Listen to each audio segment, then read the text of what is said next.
Right. Hi, ladies and gentlemen, distinguished guests and participants joining from all over the country. I want to extend a warm welcome to this Women's Day special that we are going through, or the session that we're going to be having, all about AI, technology, and innovation. Today, we are going to gather to explore the dynamic interplay between technology, innovation, and invaluable contributions of women in reshaping the landscape of artificial intelligence and beyond. So, in an era where innovation propels us forward at an unprecedented pace, it is imperative that we harness the diverse perspectives and talents of all individuals. As we celebrate International Women's Day, we embark on the profound conversation about how women are catalyzing change, overcoming challenges, and steering the course of AI and technology to create more inclusive, equitable, and transformative future. Over the next 90 minutes, we will delve into the thought-provoking discussion, addressing critical questions that shape narratives of technology and technological evolution, from bridging gender gap in STEM education and fostering women's leadership roles in decision-making. We seek to unravel complexities and uncover actionable insights that will inspire us all to drive a positive change. My name is Marlon. I'm the head of program at CTU for computer-aided drafting and design, and I will be your host for this webinar. I'm going to introduce the panel in a few minutes. Just like to play a short little video.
All right.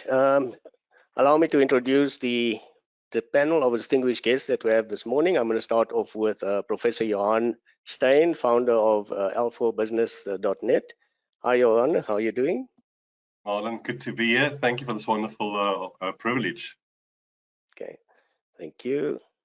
We also have Eugene Brockman, manager of Tech Talent Solutions, Capitec.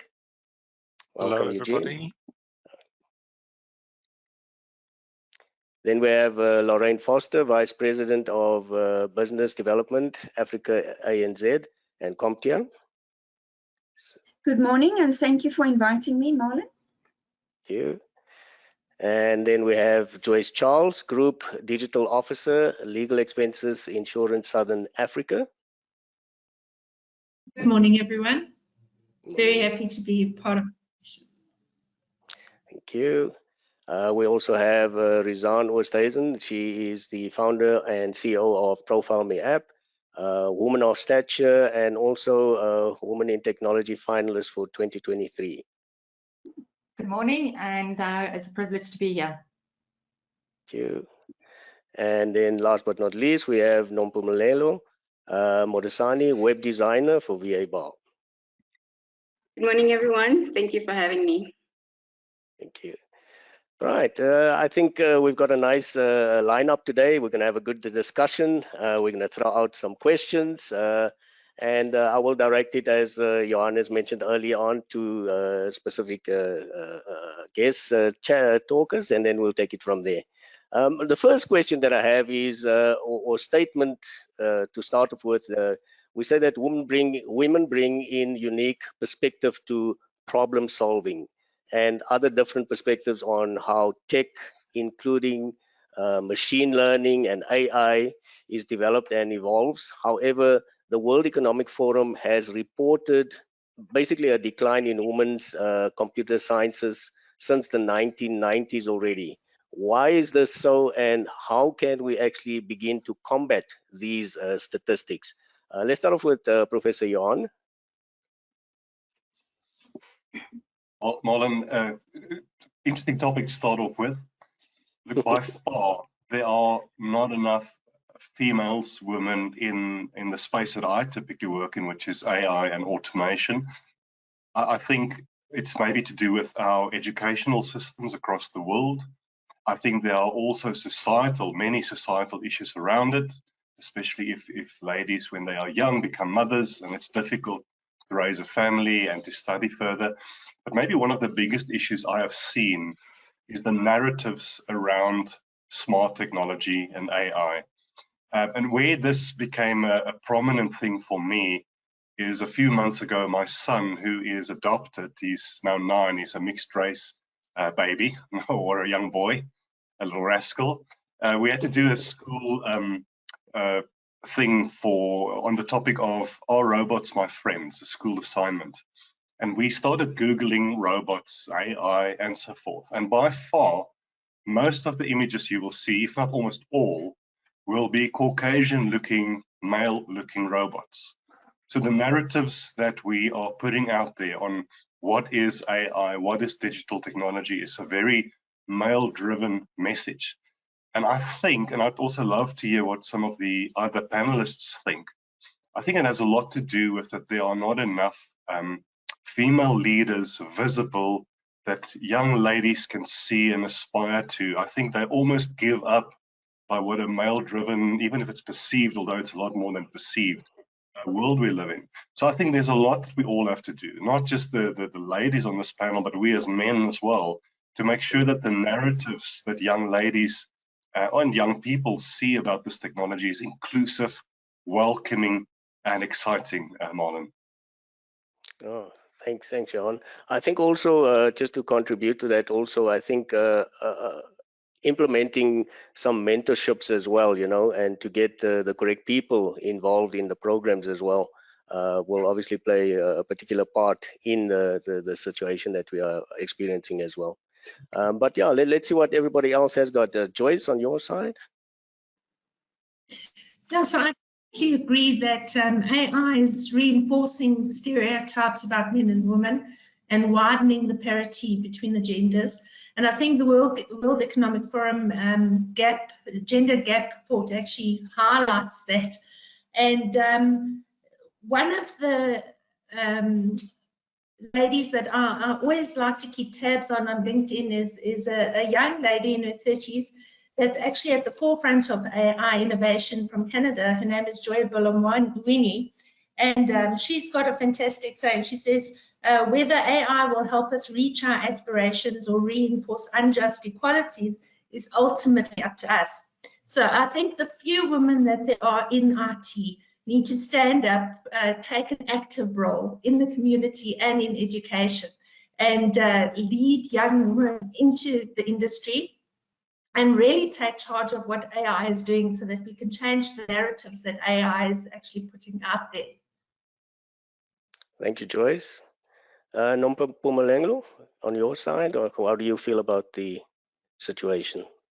Yes, absolutely. Fantastic topic. For me, practically, so on a personal level, I have a daughter and I have a son, who is 9 and 7. And you can already see, particularly at their age, the interests that they are more drawn into. Obviously, my son is glued in computers most of the time, and nobody tells him to go there. My daughter does do that. However, it's in a limited basis. But, to expand on that, I believe that also the educational system, as Prof has highlighted there, it plays a significant role. We need to encourage more coding, earlier on in the school systems that will foster more interest towards young girls. And another point that I will highlight is also peer pressure can play a significant role. Peer pressure could be from educators, from friends and family. They tend to be, it's more unusual for a woman or a female child to be more, to show more interest in the tech space.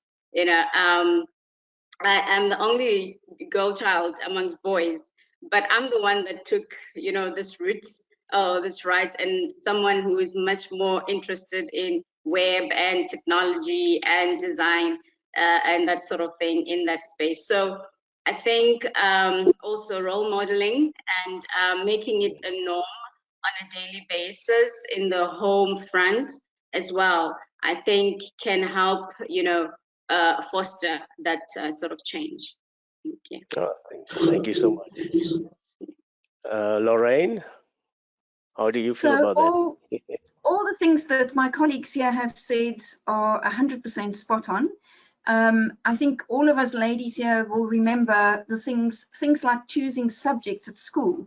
I was sort of pushed towards typing and home economics, and I refused to go that route. I was not going to be somebody's secretary. That was my mantra when I was at school, and it was an unpopular one because that's what girls do. I have to tell you that CompTIA is a global organization, and I've just come back from our biannual global sales meeting, and one of our colleagues did a presentation. And this problem is not South African. It's as I think Professor Steyn said, it's a global, and maybe Joyce, it's a global issue. And they talked about a confidence gap amongst ladies. And we see it very often. We do a lot of educational programs. We've been involved in a lot of projects over the years. And girls feel that I can't do that. It's a boy thing. It starts with small things like parents, and I think it should start at home. It should start with us as mothers and fathers to change the perception and to teach our kids differently. I remember, I get this often, somebody will complain about something here at the office, and the mom will phone in, and when she gets through to me, she'll say, "Can I speak to your boss?" And then I'm like, "No, I am the boss." So it's perceptions that us women have a big hand in changing amongst our boys and our girls. So I would like to ask parents to start at home. This is not happening at school. This is not happening at educational institutions. It starts with us. We can bridge that confidence gap.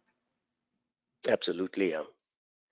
Absolutely. And additionally, I'd like to say that also I think we should be addressing the biasness with recruitment centers as well, because a lot of people are directed towards a specific job for a specific person, or you know, in that sense. So we need to have some more diverse tech workforce, for example. So that should be addressed in that particular area, I think, as well. Yeah.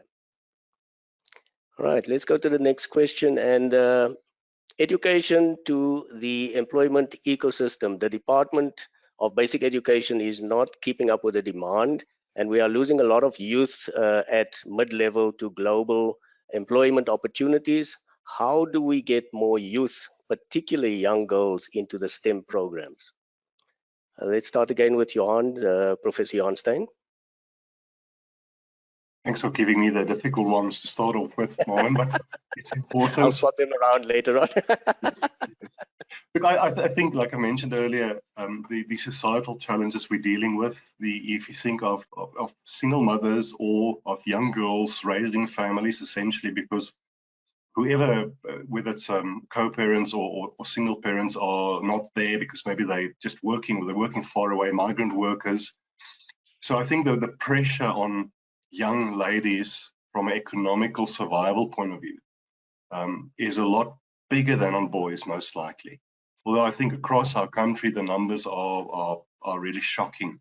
You know, my sister is a teacher here in Pretoria West at one of the schools, very poor areas, some of you might know.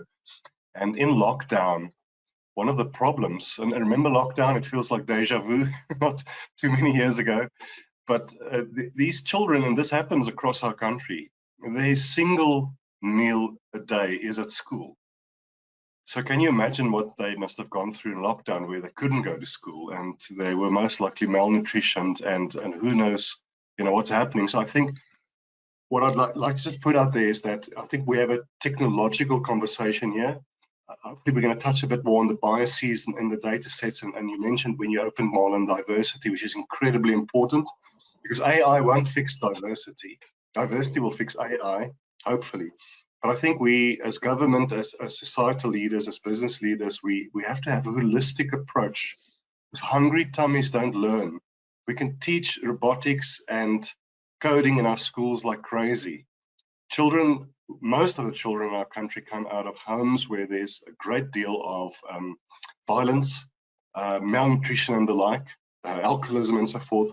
So just coding and AI or whatever tech we want to throw at it in itself won't fix it. So I think we need to look at this holistic picture and grow holistic young people who are technology fit.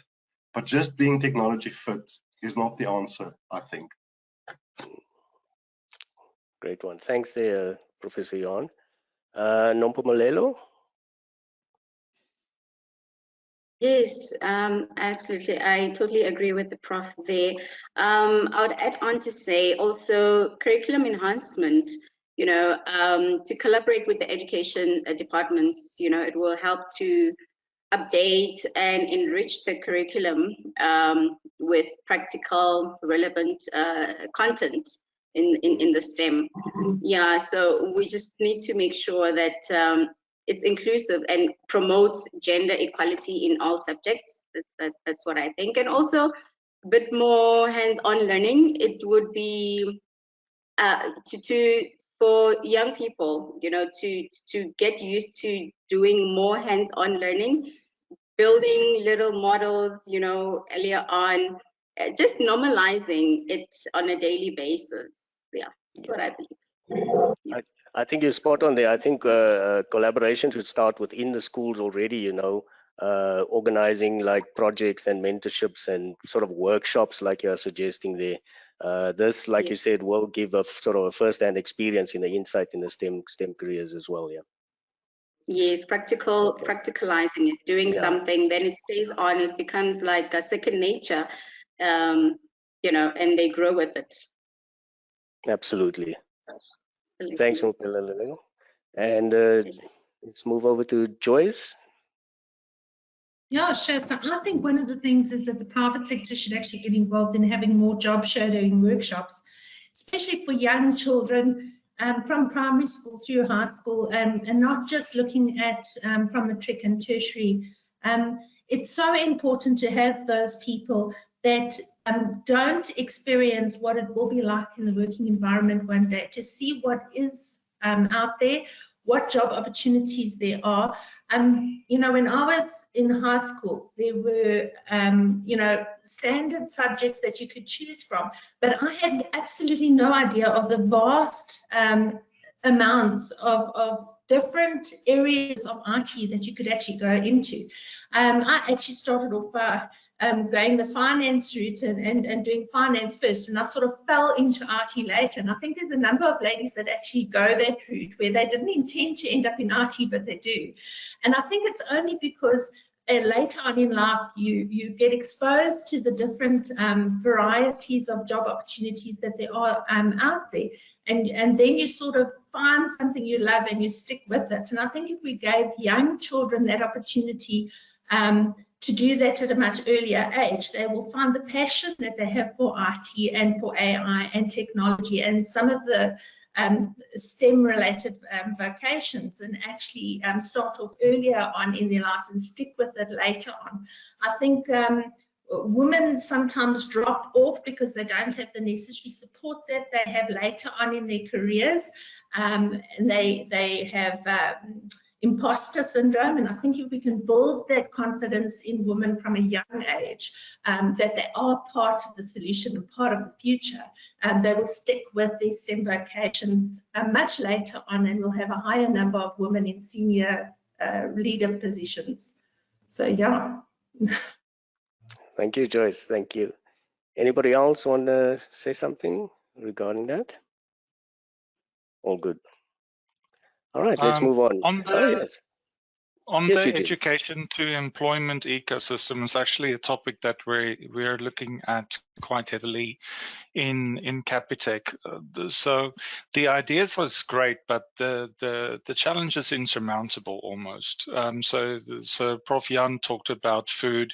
So we volunteer quite heavily at Capitec. So we visited 4 schools of only girls in grade 9 to get them to elect maths and talk about careers in technology. So in schools with classes of 60 young girls sitting in front of you, if you ask them who are thinking about any related tech careers for the future, 1 or 2 out of 60 to 100 would put up their hand. So the reality is that, so it's a societal thing where the parents simply don't have the meta skills to give their children the advice. They will advise them to become a nurse, a doctor, a policeman, a social worker, or careers that they can relate to. So there's a huge need. And if you look at McKinsey, who's published a white paper searching the whole globe and country by country, looking at what works, what doesn't work, the key thing is that, one, our education system is flawed, we know that, but on top of that, we also have no career guidance for people. They don't know what career. First, there's a lot of NEET or people in high school who simply are so disillusioned that they have no will to go and study further, or no will to even consider studying further. Those that do, it's very daunting. So then how do I select the right things to go and study, or subjects to, or degrees or diplomas to go and study? How do I find tertiary or education partners that are reputable, that really build skills that employers want? And there's this huge disconnect between what the CETA and government says we need and what industry actually wants. So the automotive industry is one of the only ones really that said to the CETA, no, this is what we need. These are the certifications and skills we need.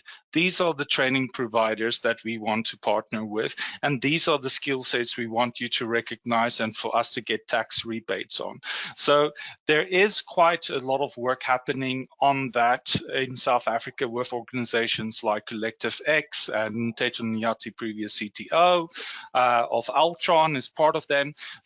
But you need an industry-wide intervention. The TVET colleges has failed. That used to be the technicons in the previous South Africa. So they're really not building at scale. So it's that whole thing, and then it's a societal thing. But in the meantime, what can we do as individuals? Women in technology and men in technology can do so much in just partnering with their local schools and really just giving them advice on what a career in tech looks like, what the different avenues are, and just how to help those teachers to actually get the mass bridging that they need. But it is a really huge challenge. Yeah, I can imagine, because just thinking about what you are saying now, going back, if you look at our parents, for example, we had specific job descriptions that we had to be groomed into. With AI nowadays making everything so much easier, but at this point, I feel that there is not much clarity in direction as well. Where a student, if you look at any of the students today, they're still not sure, even though they are studying, they're in college, they're in university, etc. A lot of them are still not sure as to where they're going to end up in. So the way the world has evolved, but I also feel that there should be this huge connection with the schools, like you said, to transfer the information across and to groom people in the right direction as well. Yeah, Absolutely. and it's also the one key thing is that career guidance is key. So in Britain, there's a hotline, and they do millions of career guidance and counseling, and there's websites that help people into careers. And the big thing is they keep their training institutions and universities accountable. It's not only about what's the pass rate from matric into university, it's what's the job employment rate from university into corporates. And in South Africa, we don't track that at all.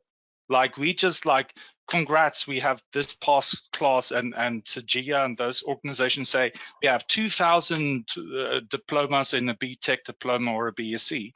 Great, but what happens then? Yeah, that's true. All right, anybody else wants to add to that? Yes, if I can just quickly add. Sure, go for it. Yeah, I just believe that as a country, we just need to be a country that is an innovative country. I mean, if you're going to filter everything down, you know, to everything that the country seeks to do, I believe that we should have like an innovative mindset. And secondly, I believe that AI and machine learning, it shouldn't be things that are just segregated to the tech industry, you know, so to speak, because what's happening now with the breakout of ChatGPT and AI, different industries ultimately have a use for AI, you know, in the creative space, I mean, in the entertainment space, in the health and skincare space, where perhaps more women are predominantly, you know, excel in or prefer that, AI will play a significant role. And I think that it should be taught in each and every subject, maybe in the earlier development stage.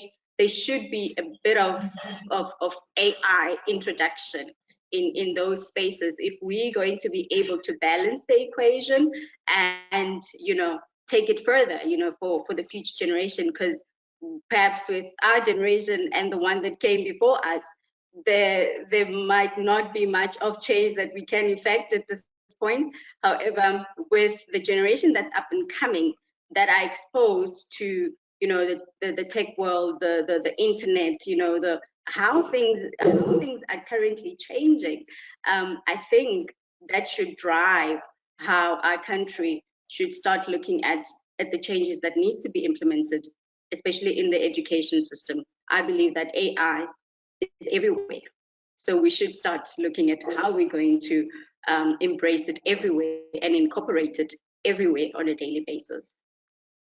Absolutely, I truly agree with that. Yeah, AI is really here to stay. You know, we cannot go against it. We have to move with it. We got to utilize it in such a way that it's going to benefit us in the working environment, in day-to-day life as well. But still, at this point, we find that the tech in South Africa is largely still dominated by men. how does this affect the woman when it comes to finding mentors or role models in the industry, for example? Let's ask Rizan. Thanks, Marlon. Great point there. I think with space for female role models, obviously this leads to what we spoke to about earlier, the perception issue. And with the perception issue, obviously we get less females entering the workforce, the male workforce grows, and with that we sit with the problem of a non-inclusive workforce. So as it stands right now already, women entering a tech workspace is not the friendliest place. This is a fact. You can go around, there's various initiatives that people do try, but there's so much work that needs to be done on biases, lots of things. I'm not going to hop into that, but the type of workspace that is out there for women in tech right now is tailored for men.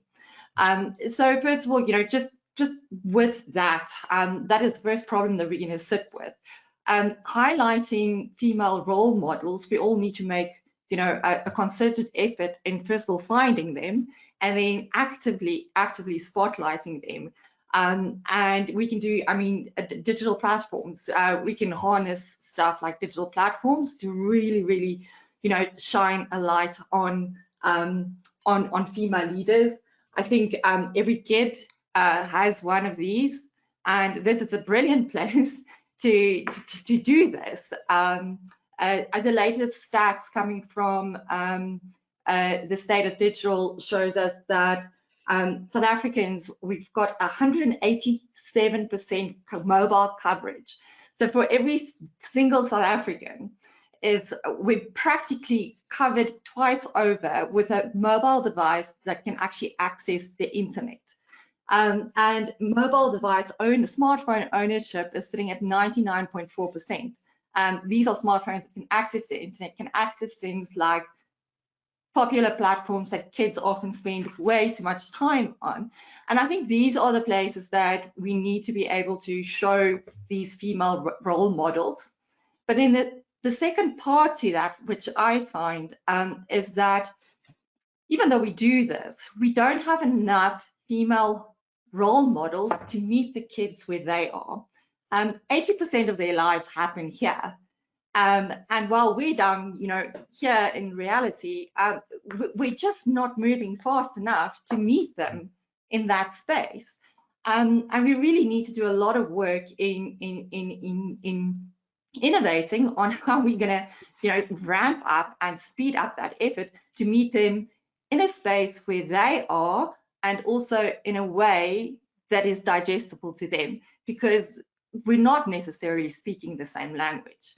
And we really need to understand how is it that they understand what tech is, how is it that they understand, even in the first place, what a job is going to look like in, say, 10 years' time.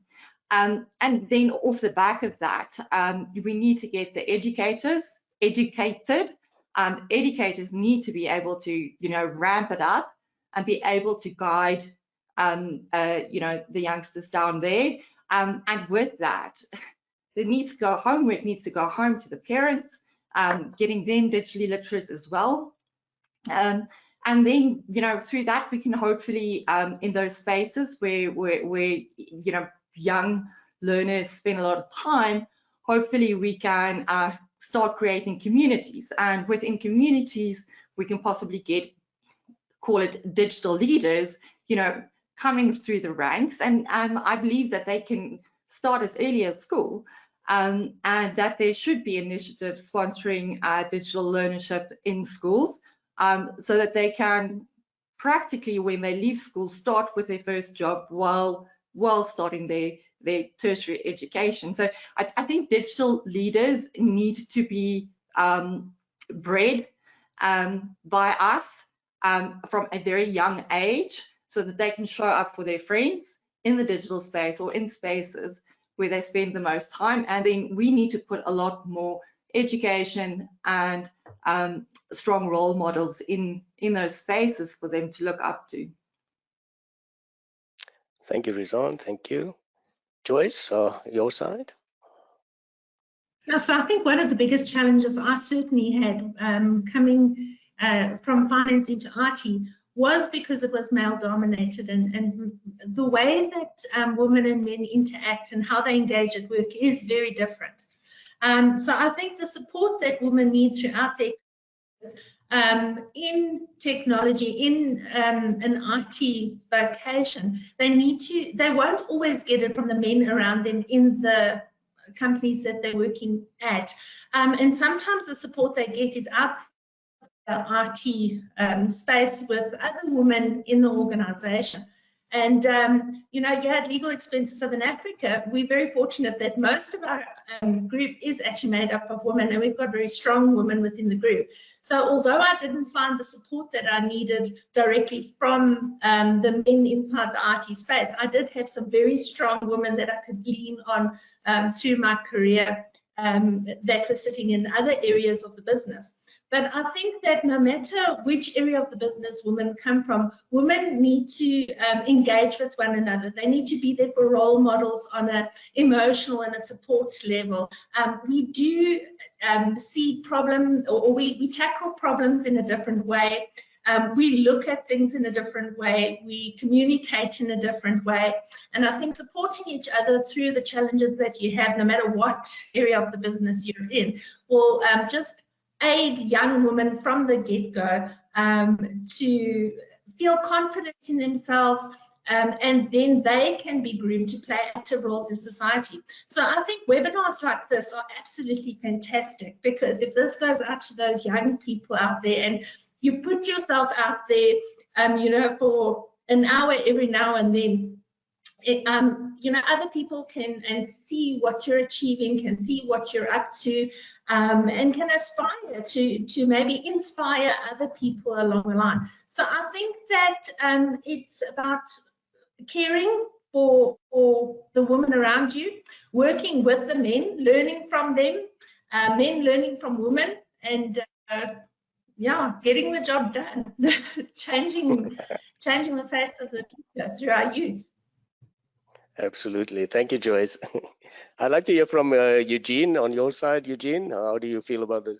Yeah, I'm sorry that that is Joyce's experience. So, like, women in tech has been quite a big part of my career, actually, as an ally for females. So at my previous employer, I hosted webinars like this, found female speakers, and it's different experiences. There were women who actually had no issue going into a male it's called male dominated because there's the most male representation, right? So I don't think men set out to really dominate the area per se, but like, so there were women who had no issue.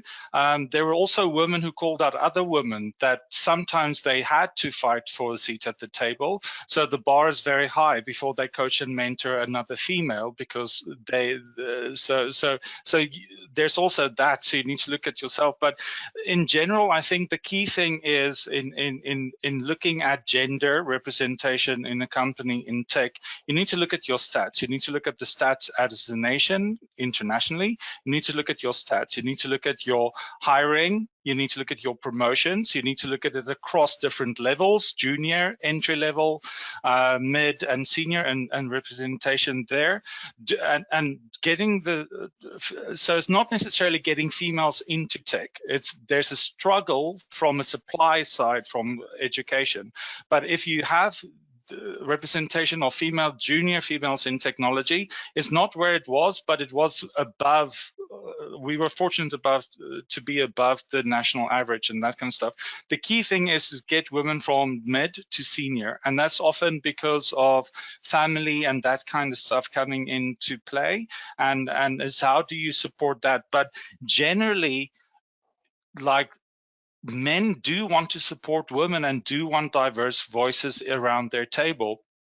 And a lot of the females said some of the best speakers we had at webinars and stuff, so they found really great coaches and men wanting to really promote them and get that diversity in.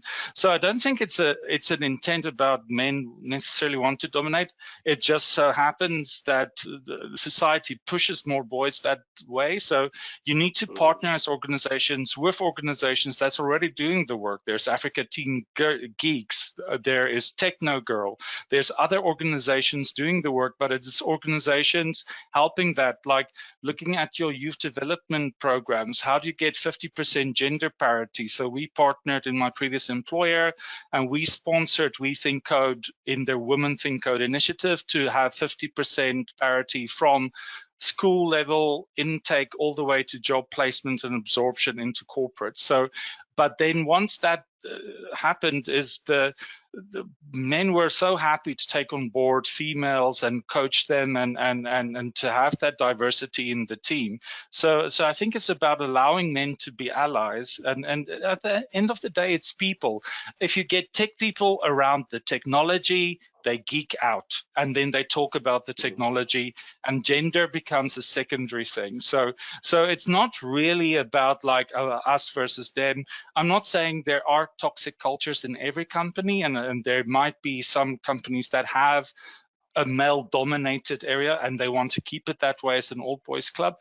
But generally, in my experience across different corporates, people want that diversity. It's more getting enough females at a junior level into the funnel, and getting those females, they do well until the mid-level, but then often family responsibilities make them have to take a slower trajectory to get to the senior positions, and that just relates to women often not making the top job. So, but it depends. So it depends on her support structure. So I think if a company really wants to make a dent in this, it's one, build allyship and he for she sponsorship campaigns, because there aren't enough women to coach. Also have women want to coach other women. Then it's also making sure your funnel has parity, because you are going to have that drop off as they advance from junior to mid, and then senior, very few go to the top senior executive management. And then it's like coaching for females when you do your succession planning, making sure that females are in this, you have a gender parity in your succession planning from mid to the top jobs in your company as well. Great, thank you, Eugene. Lorraine, on your point of view? I'm going to share some good, bad, and ugly stuff. So I hope you're ready for this, because there's bad and ugly out there too. I'll share some of my personal experiences. When I took over the leadership role at CompTIA South Africa 20 years ago, my life changed overnight. There was nobody to hold my hand. There was no book to tell me how to do things. I was in a male-dominated environment. All my colleagues still today are all male. And I had to learn two very valuable lessons. The first one was logic, no emotion. That's number two. So I had to learn to think like a man if I wanted to survive in the environment. And it's sad because we are different. I mean, I will treat a situation in my office with my staff very differently to how a man might treat it. My boss don't always agree with how I, handle situations, but I'm still a woman at the end of the day, and I'm always will be more emotional than a man. But I've learned to think a little bit more logical. So also when it comes to I want to say this, the higher up you go, the longer the knives are.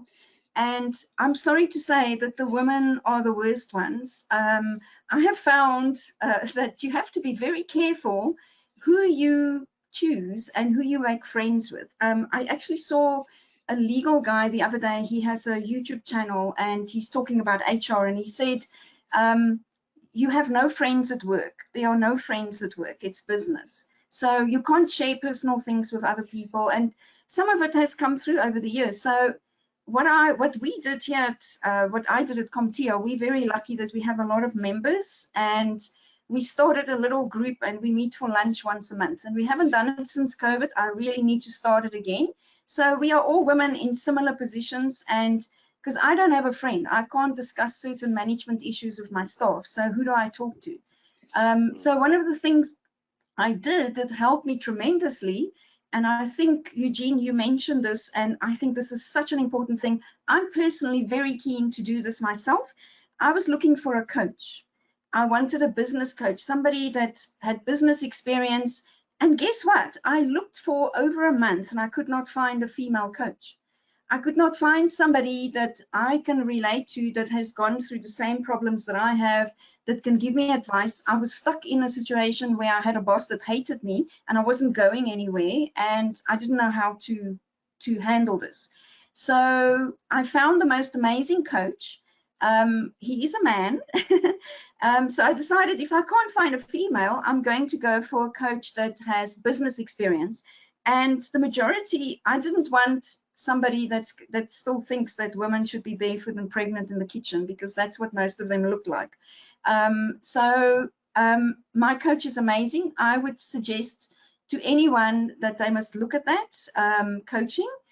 Ladies, all of you wonderful ladies on here, you can make a difference by starting to coach people. And it doesn't have to be, you know, formal. I give advice to young people a lot. We go out, we meet young people that are studying towards our certifications. And we still have a very small percentage of ladies, and it goes back to that confidence gap. So that's a different story. But some of the advice I give to young ladies is women have the power to decide on their career. And one of the things that young ladies have to understand is that you have to choose when you want to start a family, and it makes the difference in your career. You either have a child first and then build your career, or you build your career and then have a child. So those are the choices, and the choice is yours. It's not the man's, it's not your husband's, it's your choice, it's your body. So make that choice and decide when you want. And both of them are fine. There's absolutely nothing wrong with either one of those, but that's your choice. You are in charge of that. Learn to speak English. I'm sure you can hear from my accent, I'm not English speaking at home, but it is very important to learn. Unfortunately, it's the global language of business. It affects the way people see you. So that is something you can do. I learned by reading books and having my husband make me read out loud. So there's a couple of things. And I agree, pick a mentor. And it doesn't have to be another lady. But I've had some really good ladies in previous jobs, and I always found somebody that I would look up to and imitate them and ask them questions. It can sometimes, like Professor Steyn said, it can be a man too. There are lots of great guys that I've worked with who've taught me a lot, and there were some horrible women that did not like me and pretended to like you. So unfortunately, that's life. I do want to say one last thing. Are you familiar with this book? I urge you all to have a look, and I'm not advertising ITWeb, but I went through this book. I got it a couple of weeks ago, and I was absolutely so elated to see how many ladies are in CIO positions in our country. There are some companies out there that are doing great things. It was probably, I didn't count it, but at a rough guess, I would say 40% of the people, CIOs listed in here, were ladies. And that's amazing to see. It's not all IT companies, it's across the board, all segments, but I think that we are smashing the glass ceiling. I think that there's a lot of things that have happened in South Africa. I think we are probably not aware of how far we have come. And all I can say is, mommies, make sure that you teach your kids from small, give them the choices, access to information today. In my day, there were no cell phones. There was no internet. You go to the library. So Joyce, I see you shaking your head too. So we didn't have access to information. If you really want to make something of your life, you can do it. Learn to speak English, get access to information, put yourself out there, go to events, meet people, engage with people. That will get you opportunities and it will get you somewhere. That's my advice. Thank you. Thanks, Lorraine. No, definitely. I just want to add that you're limited by limiting yourself. So you get to where you want to be by creating your goals, working towards them. And, Eugene, your initiatives that you were stating are so vital, especially in today. I mean, like Lorraine was saying, when we were growing up, there weren't those initiatives around. Getting those initiatives out, and what, like Razan was saying about having those initiatives on platforms where you're meeting the people is absolutely integral. Thanks, Joyce. Nompumelelo, you'd like to add to that? Yes, very interesting points that Eugene pointed out there. He said something about you see a lot of women rising, and when they get to the mid-level positions, the numbers start decreasing. I feel that it's very important to have support structures in the home front as well as in the workforce. I don't think that you should take away your womanity, if there's such a word, because you would want to start a family at some point. Other women will want to start having kids. Other women will want to start, I don't know, maybe easing a little bit. You know, I feel that there should be support structures that will still support them when they get to that level where they calls and they feel that they need to start the families. We also need to have women who have more courage, you know, and more confidence, and just eliminate the imposter syndrome. Like Eugene said, that it's not necessarily that men are blocking the spaces. If women are willing to enter the spaces and show up, you know, with confidence and just do what needs to be done, surely, you know, you'll be listed in one of those books as well, you know. But I just feel like a much more support structure is needed. I don't feel like you should choose either or, because you are a woman at the end of the day. They just should be more understanding to the fact that you are a woman CIO who has children. You know, you will need to take a call at some point, you know, to attend to the need. But also it's up to us as women to be more organized also in those spaces. But support, I think, is one major factor that needs to be. Yeah.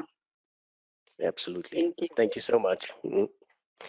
All right, let's move on to the next one. The tech should be more inclusive to ensure machine learning and AI development is less biased and meets gender demands. Industries are integrating AI in various sectors, including media, education, as we know, customer service, healthcare, wellness. Without better representation of women in these sectors, statistics may become flawed.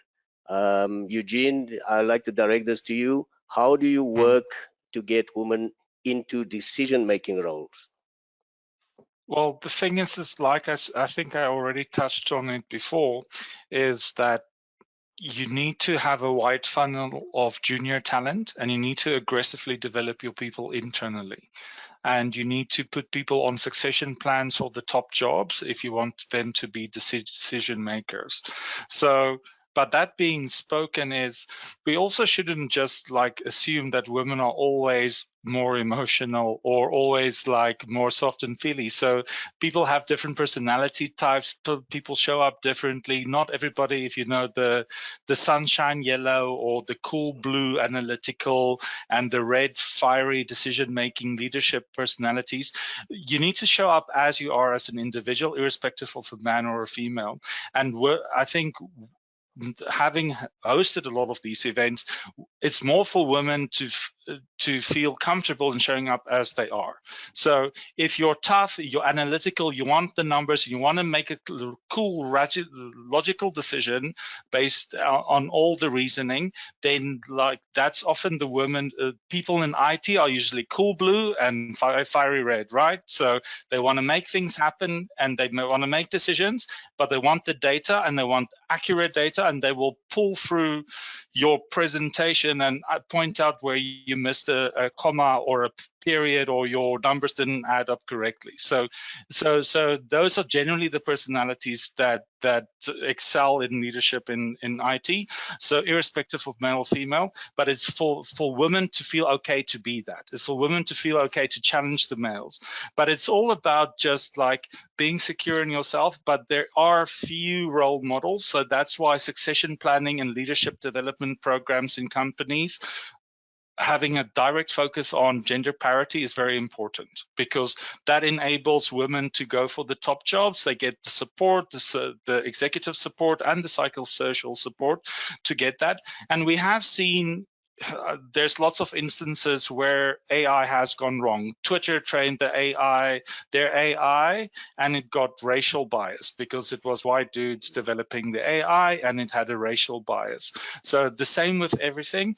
But if you actually look at the key women influencers in AI right now, there's a lot of top women in top jobs. In Stanford University, there's Fei Li, and she's also in Google's chief engineering scientist in Google's AI suite.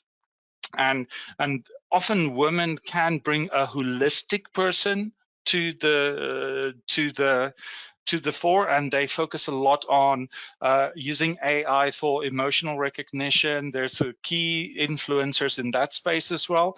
But the thing is, it's really just about allowing them to come in as they want to, and not like trying to.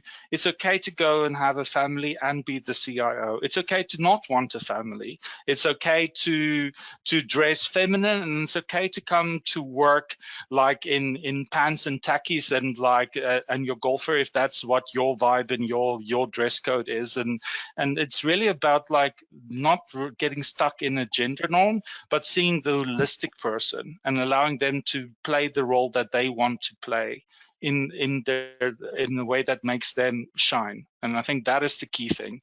But from a business perspective, all we can do is make sure there's sufficient succession planning in place, there's leadership development initiatives, and there's gender parity happening across the board in all of that.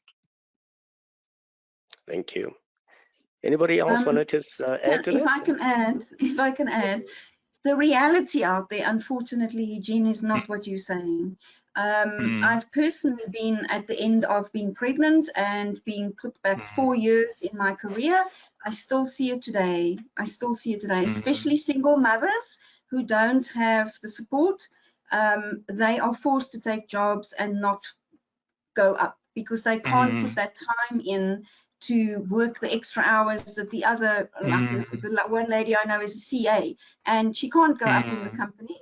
I know a lawyer, she can't go up in the company because she has a child and she has to go fetch her at the crèche, and there's still not enough understanding. I'm sorry, the reality is not like that. And it's also not, a reality is also, you cannot be yourself. You have to learn to survive in a different world. We would all love to say that, you know, it's different, but it's not.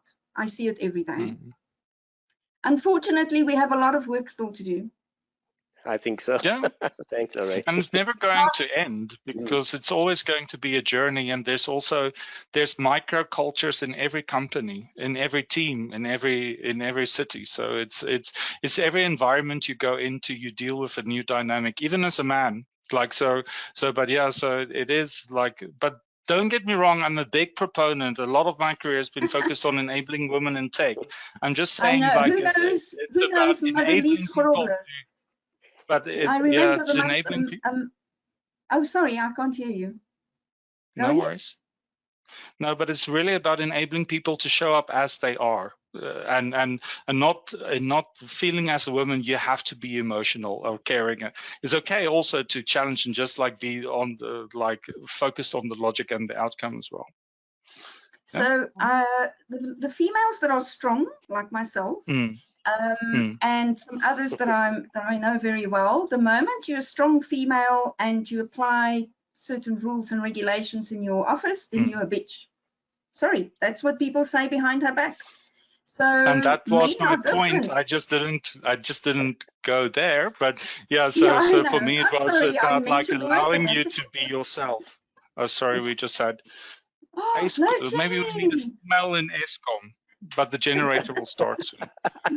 Marlon, if I may add to Lorraine and to Eugene, and there's value in both of that. And I found that very much in the end of the day, in your team, in your tech team environment, it is about output, and it is about the skill and the output that skill can bring, regardless whether it's male or female. They've got different ways that they get to the output and different creative ways of which they think. Which in any team, that diversity is important. Otherwise, you're going to get the same answers. So I find that in both the females and males, they're both equally driven by the output, and there is definitely mutual respect in terms of you know, the output. Then it's just about the tech. It's only about the solution. There's no other stuff. It's just tech. What I have found though is that some of our female employees would need a different they need a different approach to their day. So we look mostly at, okay, how do we tailor this job or this environment to this person's aptitude, their sense of, are they going to do well with leadership from top down, or do we need to give leadership from the sides?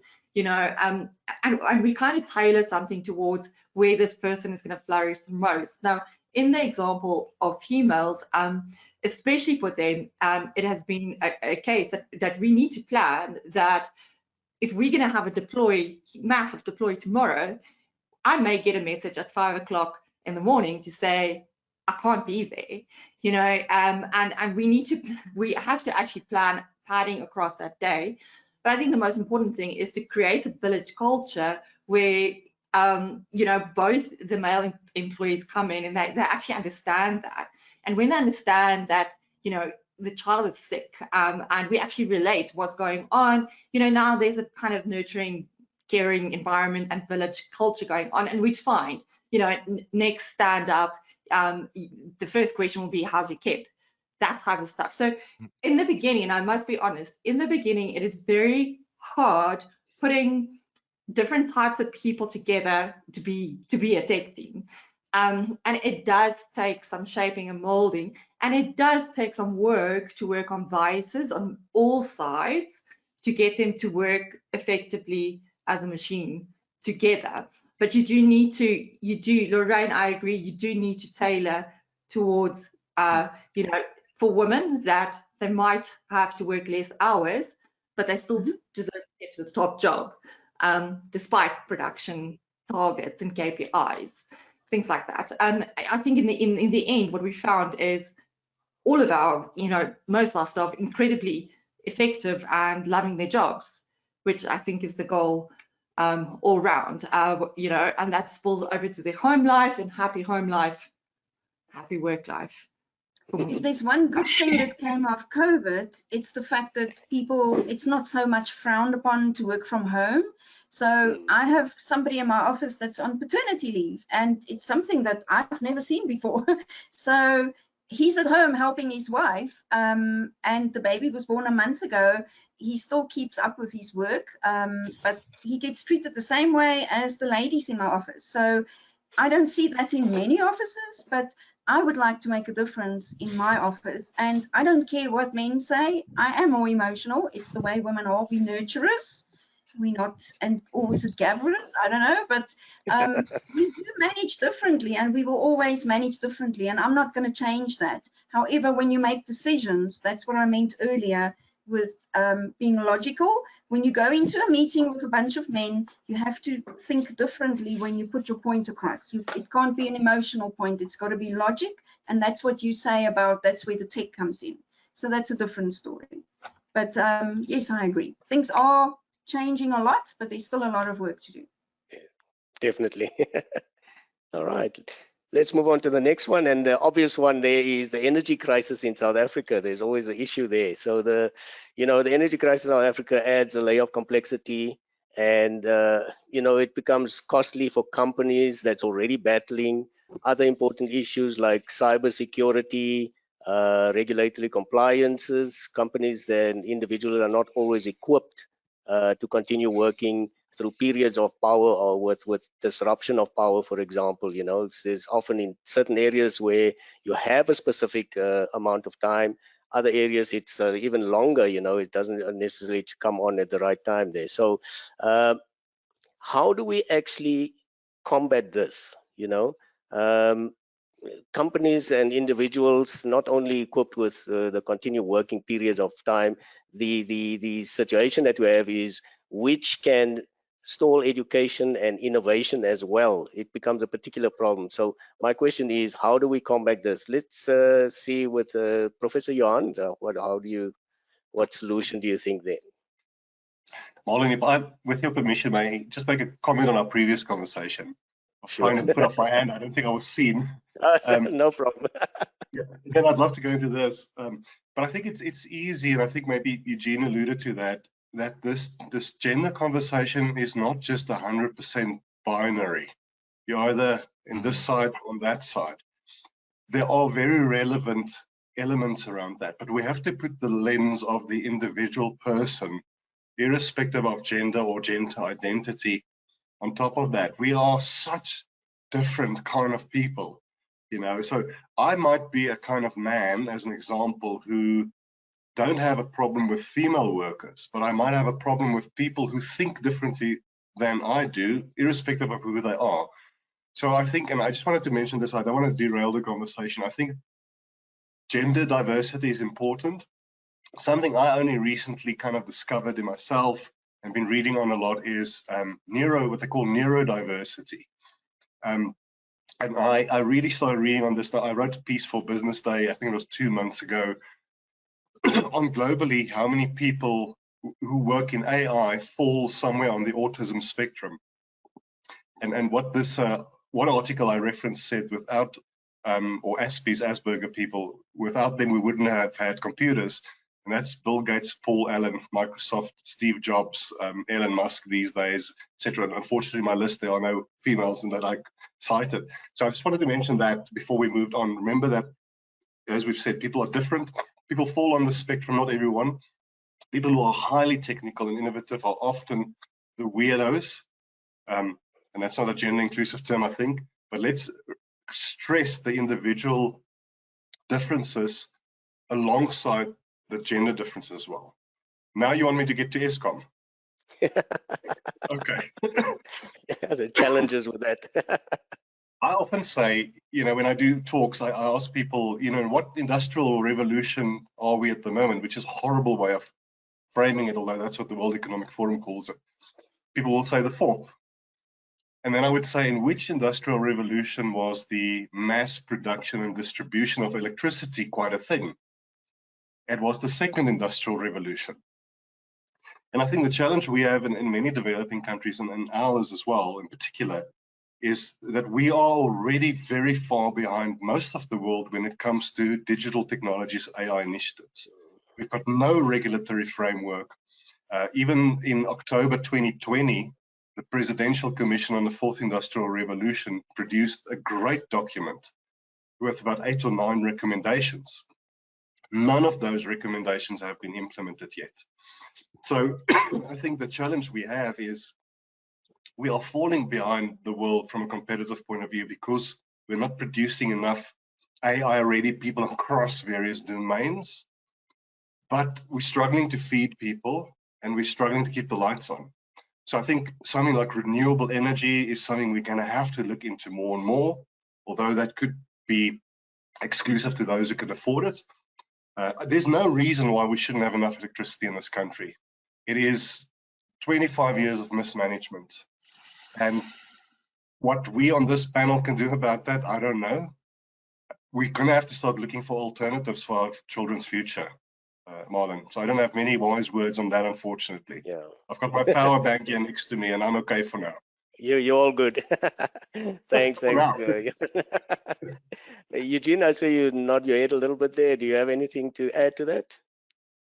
Yeah, so my mom is an administrator in a small school in Mpumalanga, and they really try and keep the school fees as low as possible. but at the reality is also they sit with load shedding. So they have to run a generator for most of the day, and their load shedding is 3 to 4 hours long in a slot. So it does have a. I think we sort of froze up there a bit. Give it a second. Eugene, can you still hear me? I think we might have lost Eugene there. Does anybody else want to contribute in the meantime while we wait for him to get back in? Marlon, if I may, while we wait for Eugene to recover his connection, I think, and I want to come back to that again, you know, like this device that everybody has, one of, even two, that we really need to look at not only the way people are learning, but the devices that learning is being made accessible to, because it's really all of this, accessing female role models, accessing healthy examples, you know, in tech. It's all about accessibility. And unfortunately, the state of things are as they are, and we have to work with what we've got, and work a little bit harder than normal to overcome what we have. So I think with mobile, and I'm such a big proponent of, you know, a mobile first kind of culture. Laptop ownership is down. It was down in 9.4% the year on the previous year. You know, so like with me, I think mobile it's such an easy way with the internet connection, and I know there's a lot of work being done by the private sector in making internet more accessible as well, which is brilliant. You know, a mobile phone can go with a power bank, and if we can just make our learning a little bit more adaptable to seeing our mobile phones as mini computers for children to and for learners and students to access information from and learn from, perhaps even complete assessments, etc. That will really help quite a lot for, you know, the 4 hours that the lights are off. Thanks, Suzanne. Thank you. Seems like we have sort of still lost Eugene there. We're going to move on. We'll continue on with the questions there. Let's go to the next one there. How do you see the rapid advancing technologies like AI playing a role in the future of South Africa? How will it affect the number of women in the workforce? And how might it exacerbate or mitigate the current gender gap in the corporate leadership pipeline? Let's start with Professor Johanstein. Marlon, so maybe just to latch on to what I said earlier, non-regulatory environment in our country, I think our government, to a large extent, and this is not political, but I think have no idea about the digital future of our country and where technologies like AI can play a role. And I think that's where the private sector should take the hands of government if there's willingness to collaborate, and I'd like to think there is, to work together on this. The problem we have in Africa is that we, and other developing countries, is that we are highly unrepresented in the AI world. I'm often on webinars where, even though it looks like I fell in the bleach when I was born, I am an African. It's the only place I can live that I'm the only African on sometimes representing these webinars. And then people speak about the way people would live typically in a New York or a Los Angeles or a London, where their concept of the societal problems we face in the rest of the world is limited through experience. You know, we have about 3,000 languages or dialects in Africa. We are highly unrepresented in conversational AI chatbot kind of technologies. We are very highly unrepresented in medical imaging like prostate, breast cancer, lung cancer, for instance, because we do have unique illnesses related to those problems in our continent. So I think, and I hope it answers your question, there's so much to say. We will have to take our AI future into our own hands as Africans and South Africans. There has to be an understanding and a push from government to find the balance between regulation and innovation. how it will impact women into the future. Again, back to my earlier point, I still think that the narratives we see about technology is very male-dominated. There's an initiative, and I can't remember the name now. I did some work with him at Cambridge University to recreate AI images that's more inclusive. And maybe I'll just conclude with this. If you've been playing around with some of these generative AI tools like OpenAI's DALL-E, text-to-image generation, and I think these companies are doing a lot to mitigate these biases, but still, and I tested it again earlier this week, if you ask it to draw a picture, and you can pick very nice, you say, draw or paint an oil painting in the style of Van Gogh about a leadership team, then most of the pictures will be of men and Caucasian men. No matter how you prompt this technology, because remember, these systems use the internet that is mostly filled with crap, okay? And that's a reflection of our biases. If you ask it to draw a picture that's related to a traditional female role like caregiving, nursing, etc., or air hostesses, etc., there won't be any males, and they won't be Caucasian either. So I think the narratives that young people, young ladies, especially in our continent, are exposed to, we have a lot of work for them to realize that AI in our future should be inclusive. It is there for everyone, and everyone can play a role. If you haven't seen the documentary on Netflix, and it's been there for some months, if not years now, called Coded Bias, you absolutely have to see it. It's fantastic as it comes to minorities and females and the impact of this technology. But I think the point I'm making, Marlon, is just we have a heck of a lot of work to do to make sure we point this technology in the right direction for our children's sake. Thanks, Johan. Rizan, you want to add to that? Yeah, thanks, Marlon. And good points there, Johan. And it was in the previous stream they touched on this as well. And obviously, one of the biggest things we're looking at now, everybody is already integrating AI into their workspace. If they don't know how to integrate AI into their workspace, they are collaborating with somebody to figure out how to do it. And at some point, they are going to integrate it into the workspace. It's just how it's going to go. So one of the biggest things is jobs displacement as well. And typically, and that was in the previous discussion too, they touched on that, is that a lot of the roles which typically females would be in, such as say customer service, etc. There's a lot of the female roles that now is very, very ready to be automated. So we look at the job losses that women might face there. The takeaways in the previous session was that there should be space for companies to absorb and reskill these workers back into different roles, even though some of their parts of their role is being automated. I think the one other thing that we need to remember, and Johan, you touched on that, are the biases, is that if we're looking at machine learning and we're looking at the super hybrid human being, call it that, and what is it learning and how is it explaining to us, what the view of the world is.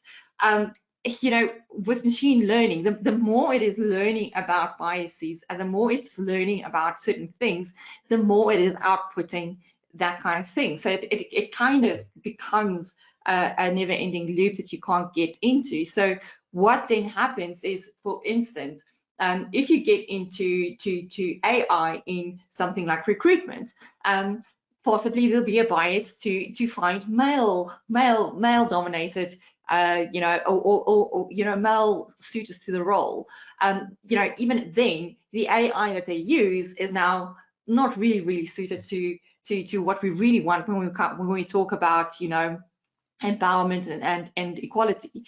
So that's the one scenario. And then, of course, the other scenario, as Johan very well pointed out, is it will become what we teach it. So we really do need to take hands, and I think private sector really does need to stand up in terms of what we as South Africans require AI to do for us, and how we require AI to represent us and what problems we have that we need to put to AI, that these are the things that we need to overcome in the future. Thanks, Rizwan. Thank you so much. As I can see that obviously digital literacy and technology skills development programs are integrated into the education system to equip women with necessary tools and thrive so that they can thrive in the digital age. But how does this affect the job market at the moment? Is it a lot easier? Is it difficult? Is it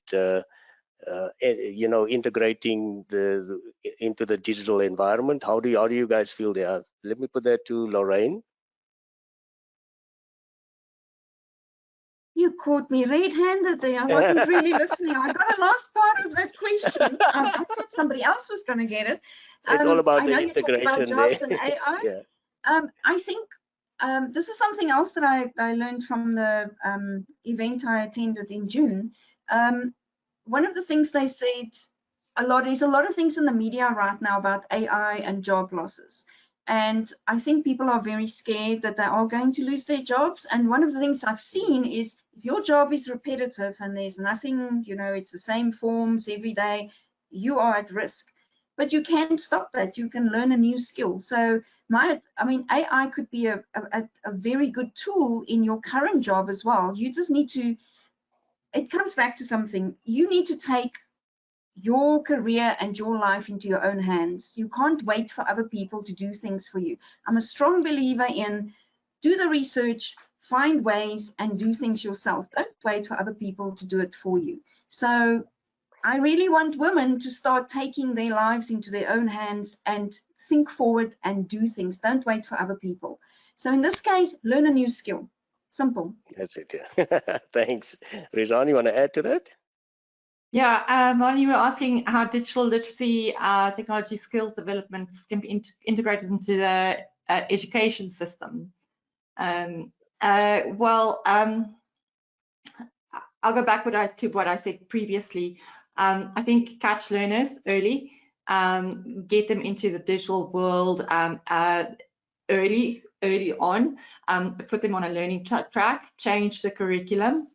Where you can't change the curriculums, incorporate SSMEs to consult outside of the curriculum to make up for that shortfall that the curriculum can't provide. I think that if you look at something like a scholarship, I think kids can already in high school get a scholarship. I think they can already in high school go on a learning track that is part internship as well and walk straight into a job when they finish school, and they will finish their tertiary education while they're at that job on that learning track. That means that by the time that learners get out of school, they're already there to be mentors for the next batch of learners that is just going into that scholarship track. So I really think that because there's not enough people to meet them where they are, if we're going to be growing more of these people, we need to start earlier. And then, the other things we've definitely covered. And I know there's also a lot of focus on STEM, but I would encourage that there's more collaboration between STEM and SSME, because SSME offers a really diverse kind of breeding ground as well for learners in order to thrive in. I think what we often see with STEM, I'm not against that, let me just say that personally, but what we often see is that perhaps some of the structures are so traditional per se, that what is being seen in the digital world is not necessarily being reflected fast enough in the real world and the real learning environment. So I would say pull in SSMEs into that to consult and help on that, and then just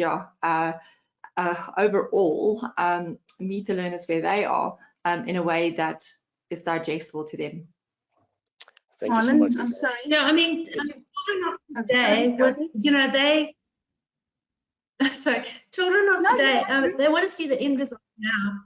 So they don't want to wait to see, you know, the maths that they're busy learning now, how are they going to use it? I, you know, constantly get asked by my son, why do I need to learn this? When am I ever going to use it? You know, and I think if they can see the value in what they're learning at a young age and laying that foundation early on and seeing how it, the application of what they learned, you know, where it ends up at, I think they'll be so much more excited to learn those things at an earlier age. So I think showing them application of what they're learning earlier through SMMEs and through giving them the opportunity to do work shadowing and workshops and hands-on application of what they're learning, I think will just get them excited about entering STEM jobs.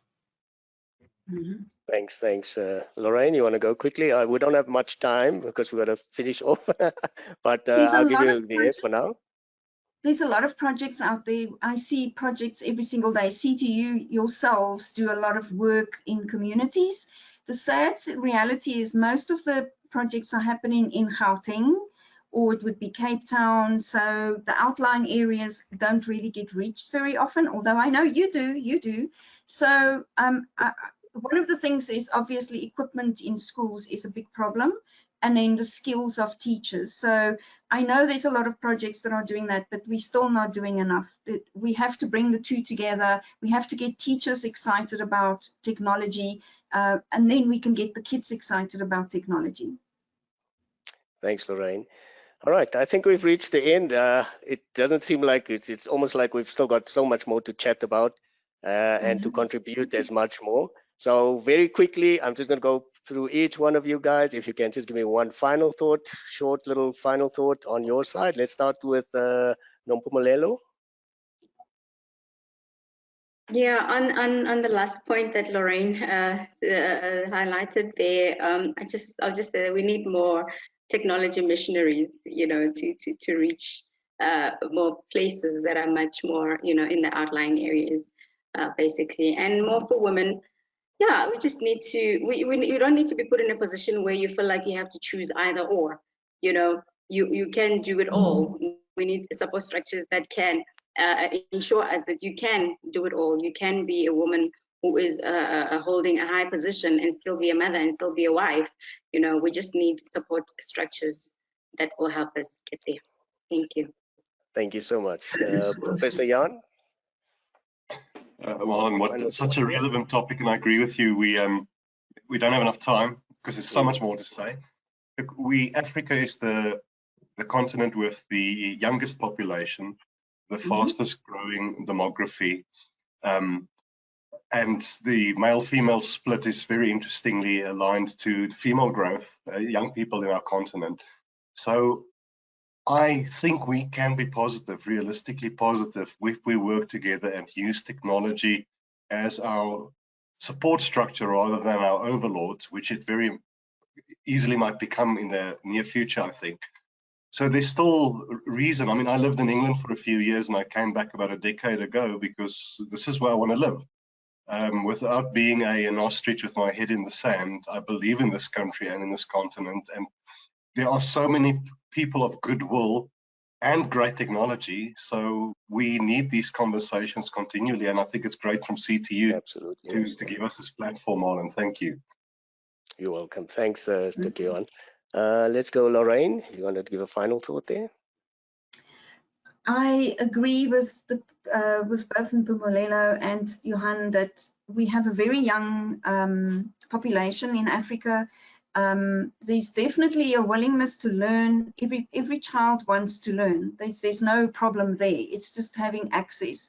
And although I said access is easy, it's not the same across the continent. And all I want to end with is let's each one of us do our little bit every day. Sometimes you do something and you think, oh, it's not enough. I've only reached so many people. But every drop in the bucket makes a difference. So let's continue to do that. Let's continue to be positive like Professor Steyn. Thank you again for inviting me. You're welcome. Joyce, on your side? Yeah, I just want to say thank you for this opportunity, and I agree with all the other panelists on here. We need to get the message out there, get young people on the right path early on, and yeah, you only limit yourselves. So. And Rizan, thank you, Joyce. Rizan. Yeah, thanks, Marlon. I think it's an absolutely exciting time in tech at the moment. It's an exciting time to be a woman that is working in tech and being a woman that is in tech leadership. And anybody watching this and interested in entering the tech industry, you will not look back. I can promise you that. It is really an incredible space to be in. And thank you. Thank you to everybody. Thank you so much. Well, I want to say thank you to everybody that's joined into the session, the panelists. I want to extend my heartfelt gratitude to each of you, the participants, the people that has joined in on the sessions, but particularly to all the panelists today for your expertise, your passion today in this webinar, your immense added value, igniting new ideas, perspectives, that will continue to resonate long after we part ways. So on behalf of the complete CTU team as well, I extend my warmest wishes to all of you. May you continue to pioneer change, shatter the glass ceilings, as Lorraine has mentioned earlier. So let's make sure that we move forward in a sense as we celebrate this Women's Day, Women's Month, for example. Let us remember that by working together, we can shape the future where there is limitless potential, and individuals are all realized and acknowledged in that sense. So thank you very much for joining on this session. Like I said, it's a conversation that can continue on and on. I feel that there is still more that we can sort of contribute to it, but I think we've sort of ran out of time for today. And again, one last thank you to everybody for joining in on the session. For everybody else that has joined in on the session, the recording will be available. You can still pose your questions there, and we will then post it up later for everybody to have access to that. Thank you, everybody. Thanks for joining the session. Thank you. Nice to meet all of you. Cheers, guys. Thank you. Bye. Bye. Thank you so much. Bye.